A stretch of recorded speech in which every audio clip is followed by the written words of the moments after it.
hard one, 'cause I've only had this office for 8 years. Because I used to be with large firms or had my own office at another time, then merged it into a large firm for 10 years, and then started this firm again.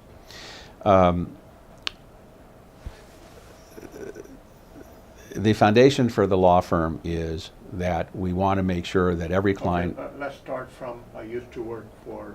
I used to work for large firms. Yeah. You really want to hear that? Okay. Yeah. In my career, I've worked for very large firms, and some years ago, I established this law firm because I wanted more personal attention to clients and more attention to the cases that I felt were important to handle. We want to give what we consider big firm results with small firm attention. There's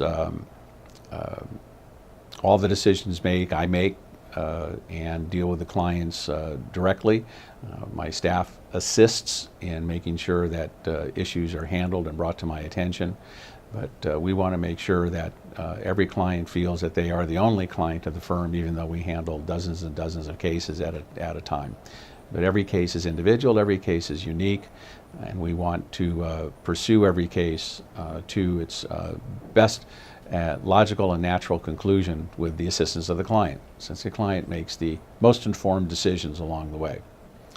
We don't believe in withholding information. We tell the client the good and the bad along the way, so that when they have to make their ultimate decisions, they have the same information that we have. That's how we operate around here. Oh, excellent. Just say one more time what you did From this piece. Yeah, just this piece. Well, which part? So the part that started with. Oh, okay. I think I really like it when you say personal attention. Da, da, da, da. Okay, I can do that again. Yeah.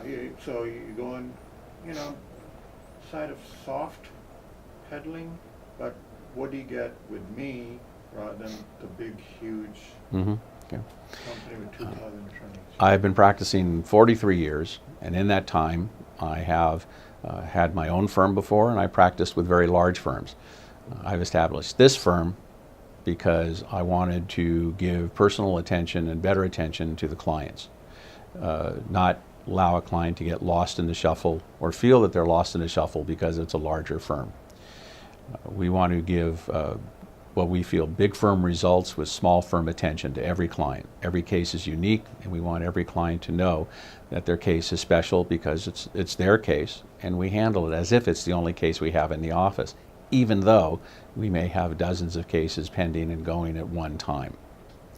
We want to provide the best possible results to the client, and we give the best information we can to the client, good or bad, so that when decisions have to be made, the client has the best information available to make that decision, because this case is their case, and it's important to them. Sometimes these cases are concern damages that are supposed to last them for the rest of their lives.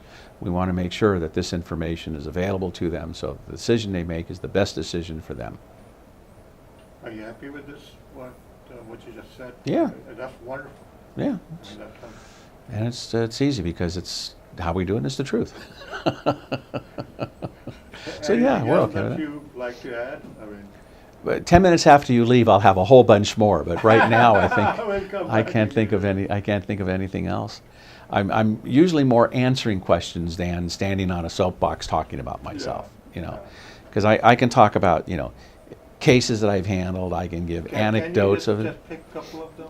Well, let's see. I've tried 2 cases of malicious prosecution following successful patent infringement defense lawsuits. The first case, I was brought in about 2 weeks before trial and helped the patent lawyers defend the case in trial. It was a 2-month trial.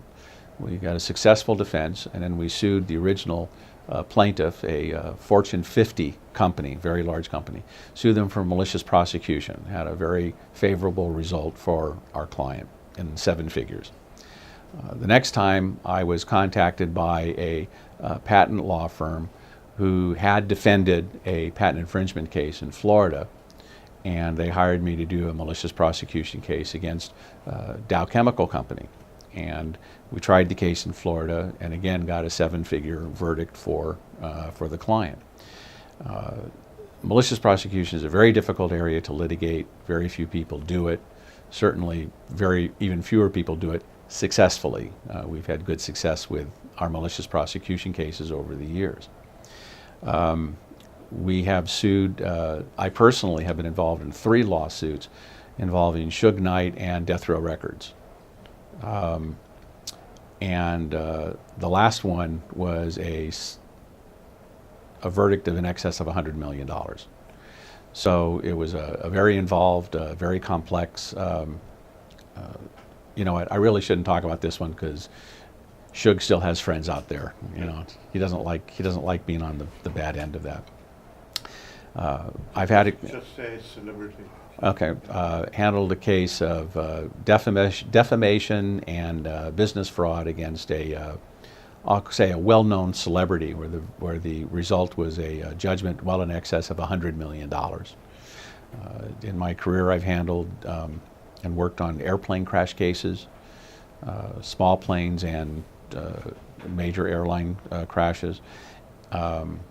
Dealt with a variety of products, from exploding car batteries to handheld massagers that explode, and kind of everything in between. In business, I've been involved in litigation between banks and customers, investors who feel that they've been defrauded in business, and represented businesses in defending against these cases. Every case is different, every case is unique, and we look at every case in that way. Okay, you happy? I'm happy. All right, so